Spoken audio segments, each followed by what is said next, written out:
आदाब, मैं आपका दोस्त वसीम अकरम और आप देख रहे हैं उजाला खबर। आज हम कुछ चर्चाएं ऐसी करेंगे जिससे पूरे देश शर्मसारी की ओर दौड़ता हुआ नजर आ रहा है। जिस तरह से मुसलमानों पर आज सरकार के द्वारा या उसके प्रतिनिधियों के द्वारा या यूं कहे कि पुलिस प्रशासन के द्वारा जिस तरह से दोहरा रवैया और मापदंड अपनाया जा रहा है वो कहीं ना कहीं शोचनीय है। जिस तरह से हम देखते हैं, एक तरह पूरे देश से सबसे अगर खूबसूरत राज्यों में से निचोड़ निकाले तो वो एक राज्य हमारे सामने आता है, झारखंड। झारखंड की वो स्थिति अभी तक नहीं थी जो पहले देखने को मिलता था। हालांकि इसके बरअक्स हम यूपी को देखें तो बहुत सारी ऐसी घटनाएं देखने को मिलती थी जहां पुलिस के अत्याचारों के द्वारा लोगों का मर्डर या उसकी हत्या कर दी जाती थी। आए दिन वहां के थानों में लोगों को पीट पीट कर मारा जाता था या कहीं पर पुलिस के द्वारा उसके गर्दन में रस्सी डालकर फंदे पर लटकाया जाता था और पोस्टमार्टम में कुछ और ही रंग दिया जाता था। लेकिन पुलिस के द्वारा जो कार्रवाई की जाती थी वो सिर्फ खानापूर्ति के नाम पर एक दिखावा होता था, छल होता था, कपट भरी वो सारी प्रक्रियाएं होती थी। एक तरफ जहां हम यूपी की बात करते हैं, वहीं दूसरी तरफ अगर हम बात करना चाहते हैं तो आइए आपको ले चलते हैं झारखंड।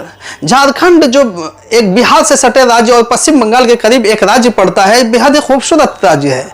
आए दिनों यहाँ भी एक से एक अनेक घटनाएं देखने को मिलती है जो एक से बढ़कर एक होती है, जो कभी अल्पसंख्यक समुदाय पर जुल्म ढाते हुए नजर आता है, पुलिस या कार्रवाई करती हुई नजर आती है, तो कहीं जो है ना किसी SC ST या किसी निचले तबके के कोटि वाले इंसानों पर बर्बरता के साथ हैरत अंगेज तरीके से उसके ऊपर जुल्म, ज्यादती और बर्बरता बरसाई जाती है।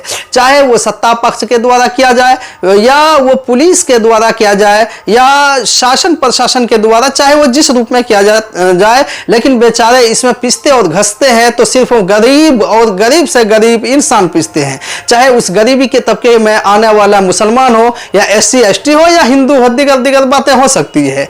आज के दौर में हम जब देखेंगे तो पिछले 2 दिन पहले हम देखेंगे कि देवघर जिले के पालाजोरी में ऐसा एक विभत्स हादसा पेश आया जहां पुलिस इस शक पर एक लड़के को यानी मेराज अंसारी को अरेस्ट करती है कि वो किसी ऐसे गतिविधि में संलिप्त थे जहां से उस गतिविधि में पुलिस को कुछ शक हो रहा था। लेकिन वह देखा जाता है कि उस मेराज अंसारी नामी युवक को पुलिस अब उसके घर से उठा करके लाती है और वहां जाकर के पुलिस थाने में इतनी पिटाई करती है कि वो यहां तक कि वो दम तोड़ देती है। हॉस्पिटल ले जाया जाता है लेकिन अपनी जिंदगी वो हार जाते हैं। यह आए दिन की बात होते रहने वाली घटनाओं में से है। दूसरी तरफ अगर इससे पहले की हम बात करें, 2019 की बात करें तो 2019 में हमने देखा था सरायकेला खरसावां में जो धातक नामी गांव में आता है, वहां एक तबरेज अंसारी नामक युवक की लोगों द्वारा लिंच कर दिया जाता, भीड़ के द्वारा पीट पीट कर हत्या की जाती है।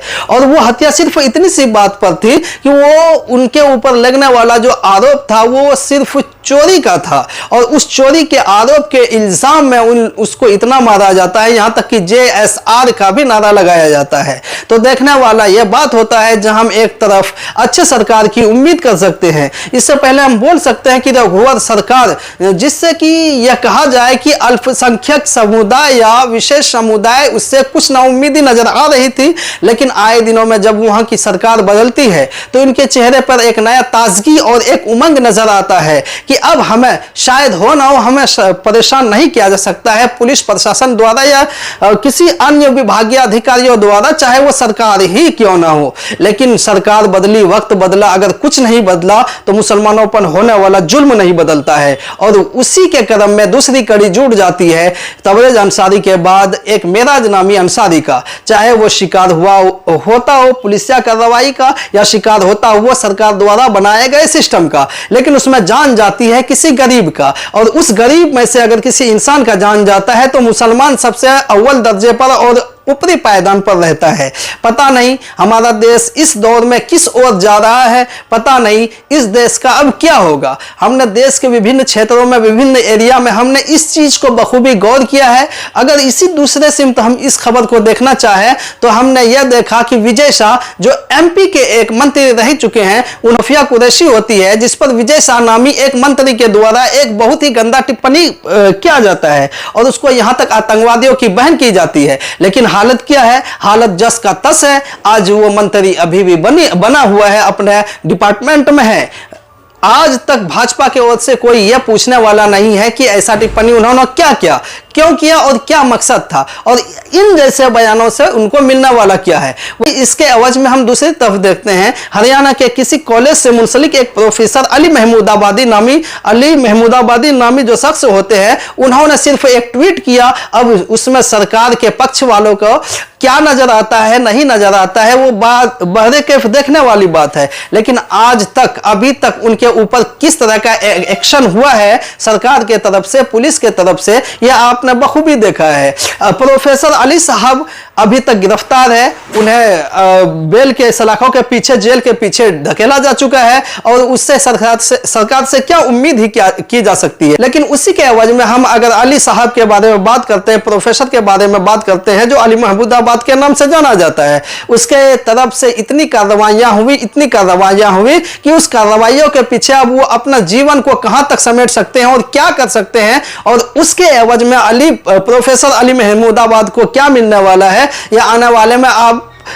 खुद देखेंगे। कुल मिलाकर ये हम कह सकते हैं और ये कहा जा सकता है, और इसमें कोई दो राय नहीं हो सकता है कि प्रोफेसर अली के पीछे अगर कानून लगता है तो सिर्फ इस बात के लिए कि वो मुसलमान हैं। अगर विजय शाह बच जाते हैं तो वो इस बात के लिए बच जाते हैं कि वो किसी खास बिरादरी से ताल्लुक रखते हैं, और रही दूसरी बात, खास बिरादरी के ताल्लुक रखने के साथ साथ वो किसी उच्च पद पर बैठे हुए सरकार के एक नुमाइंदे हैं, इसलिए उनके ऊपर कोई बड़ी एक्शन नहीं होती है। हालांकि उसके ऊपर कोर्ट ने क्या एक्शन लिया, क्या बातें कही उनके बारे में कोर्ट ने, यह समस्त देशवासियों में देखा और समस्त लोगों ने इसको देखा। लेकिन सरकार के द्वारा अपनाया जाने वाला यह दोहरा रवैया कहीं ना कहीं लोगों में, आम नागरिकों में संशय का विचार रखती है।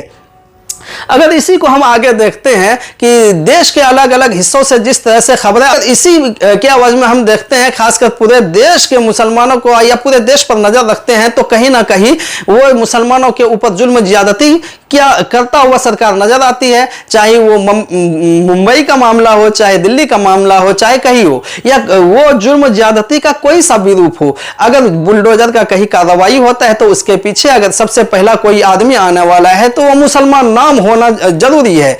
बुलडोजर की कार्रवाई नहीं होगी तो वो किसी गैर खास कम्युनिटी से मुंसलिक होने वाले लोग, उनके ऊपर कार्रवाई नहीं होगी। अगर हम इसी को और देखते हैं, पिछले दशक में पिछले कुछ दिनों में जाते हैं तो हम एक अजय टेनी नाम करके कोई ऐसा भाजपा के मंत्री रहेंगे, या कोई नेता नेतृत्व करने वाले रहे होंगे, या कोई ऐसे नेता है जिन्होंने अपने कार के टायर के नीचे आम लोगों को रौंद दिया। लेकिन आपने उसके बारे में क्या देखा, उसके पक्ष में क्या आया फैसला, और उसकी स्थिति कहां है, और वहां किस लेवल पे वो बने हुए हैं।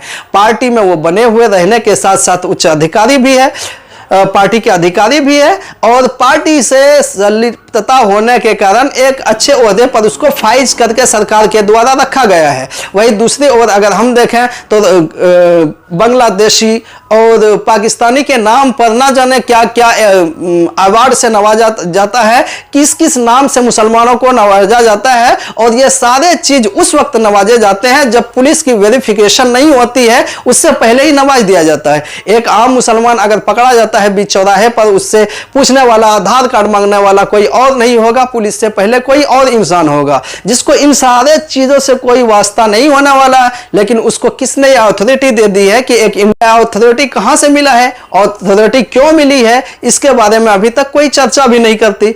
बहरहाल अगर हम देखते हैं, भरे मार्केट में देखते हैं, बीजेपी के कुछ ऐसे मंत्री, कुछ ऐसे विधायक आते हैं जो यह कहते हैं कि मुसलमानों को घरों से निकाला जाए, उनके घरों को पसपा कर दिया जाए, उनके घरों को बर्बाद कर दिया जाए, क्योंकि इनका जो संलिप्तता है हो सकता है पाकिस्तान से है। खैर कुल मिलाकर यह कहा जा सकता है, अब जुल्म ज्यादती करने के लिए सिर्फ सरकार के पास यह मानसिकता होनी चाहिए कि यह मुसलमान है। अगर यह किसी खास कम्युनिटी से हो, चाहे वो सनातन धर्मी हो या हमारे हिंदू भाई हो, अगर उस पर कोई एक्शन लेना होता है तो इस पर सरकार चुप्पी साध लेती है और मौन रहती है। आखिर हमारा देश, हमारा संविधान किस स्तर पर आ गया है। मैं बात करूंगा तो संविधान के ऊपर बात करूंगा। संविधान हमारा जस का तस है, बेहतर है। उसको अगर सही से इंप्लीमेंट किया जा सकता है तो बेहतरीन ढंग से हमारे इंडिया का निजाम बन सकता है। हमारे यहाँ का सिस्टम एक से एक बढ़ करके मतलब समझ में आ सकता है, हर लोगों के लिए इंप्लीमेंट हो सकता है। और यही देखने को मिलता है कि संविधान का यह रवैया और पुलिस प्रशासन का यह रवैया, जो कि आम आदमी नहीं, एक वो अधिकारी जो पुलिस प्रशासन में रहते हुए संविधान को बखूबी समझते हैं, वो संविधान को पढ़ने और समझने के बाद भी जब दोहरा रवैया अपनाता है, क्या हिंदू क्या मुस्लिम करता है, तब यह बात पूछने वाली होती है कि जब कोई सरकारी ऑफिसर ओथ लेता है, जब कोई सरकारी अधिकारी ओथ लेता है, वो कस्में खाता है संविधान का, तो वो किस तरह की कस्में खाती है कि आने वाले कुछ ही दिनों में 2-4 साल के अंदर में वो कस्में भूला दिया जाता है और सिर्फ उसके पास अगर कुछ बचता है तो मोहब्बत नहीं बचता है, सिर्फ नफरत बचता है।